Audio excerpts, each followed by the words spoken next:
La coopération énergétique existe, elle est importante, elle est dense. D'abord, les échanges en matière énergétique sont importants puisque les pays producteurs du sud méditerranéen assurent une bonne part des importations en gaz, un tiers à peu près pour le gaz et un peu plus de 20% pour le pétrole, à partir des pays du sud méditerranéen qui eux-mêmes se rendent extrêmement dépendants de l'Union européenne. Donc lorsque l'on dit que l'Europe dépend des pays producteurs pour son approvisionnement énergétique, je considère pour ma part que c'est aussi l'inverse. Par conséquent, il est préférable de parler d'interdépendance en matière énergétique. Les liens sont forts, il y a des infrastructures pétrolières, gazières, électriques extrêmement importantes qui ont été réalisées depuis une trentaine d'années et qui permettent d'effectuer un peu ces échanges.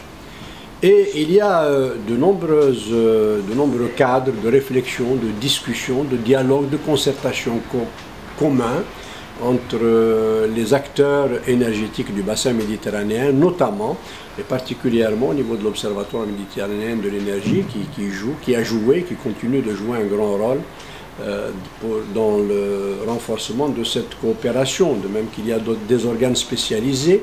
Il y a le Forum méditerranéen de l'énergie qui se réunit aussi périodiquement et dans lequel sont prises des décisions importantes. Par exemple, il y a eu une réunion des ministres de l'énergie à Rome en 2003 qui a pris comme décision celle d'envisager un marché, de décider de la création d'un marché de l'électricité entre les pays, entre le Maroc, l'Algérie, la Tunisie et l'Europe, et qui serait étendu à la Libye ultérieurement, dès que les difficultés techniques auront été résolues. Donc, on peut dire que la coopération énergétique est extrêmement dense.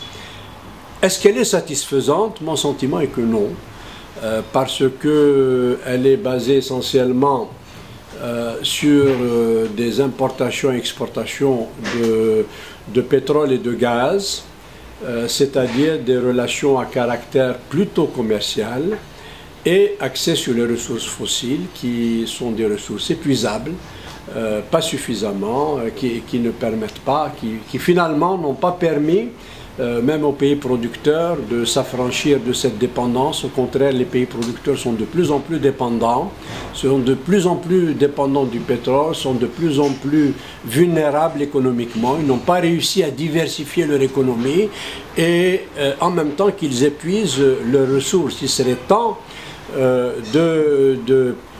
d'adopter des stratégies alternatives qui, en s'appuyant sur la promotion, d'abord une réduction sensible de la demande en énergie dans ces pays qui sont très énergivores, les pays producteurs, l'Algérie, la Libye, l'Égypte, la Syrie sont des pays qui consomment beaucoup plus d'énergie et paradoxalement même le Maroc qui n'est pas producteur est un pays dont l'intensité énergétique est forte.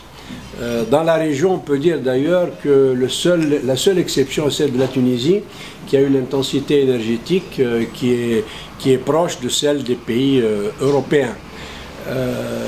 Donc la première action à mener serait de réduire la demande d'énergie à un potentiel d'économie d'énergie extrêmement important dans le sud de la Méditerranée principalement.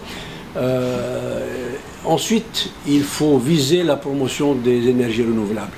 Il y a un potentiel inépuisable en solaire, en éolien moins, mais des pays comme l'Égypte et le Maroc et même la Tunisie développent actuellement des programmes éoliens importants. Et surtout,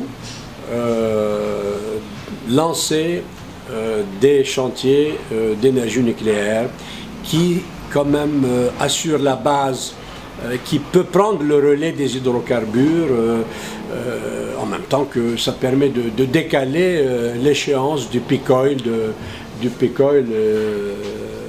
le décaler à l'horizon 2030, il faudrait quand même avoir un bouquet énergétique dans lequel on peut prévoir que les 2/3 sera encore pris par les énergies fossiles, pétrole, gaz et charbon. Pour certains des pays du sud de la Méditerranée qui consomment du charbon, il n'y en a pas beaucoup, mais il y en a quelques-uns quand même. Une part importante d'énergie renouvelable qui pourrait être de 20%. Pour les énergies fossiles, à peu près 2/3. Pour le 20% pour les énergies renouvelables, entre 15 et 20%. Entre 15 et 20% également pour l'énergie nucléaire. Mais l'énergie nucléaire, il faut bien étudier les programmes.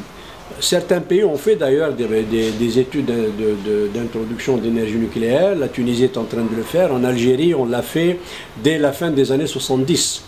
Et les études qu'on avait faites ont conclu à la faisabilité de programmes nucléaires avec des centrales nucléaires de taille respectable. C'est donc un chantier qu'il faut lancer le plus rapidement possible, mais le lancer de manière collective autant que possible, puisqu'il y a une interconnexion.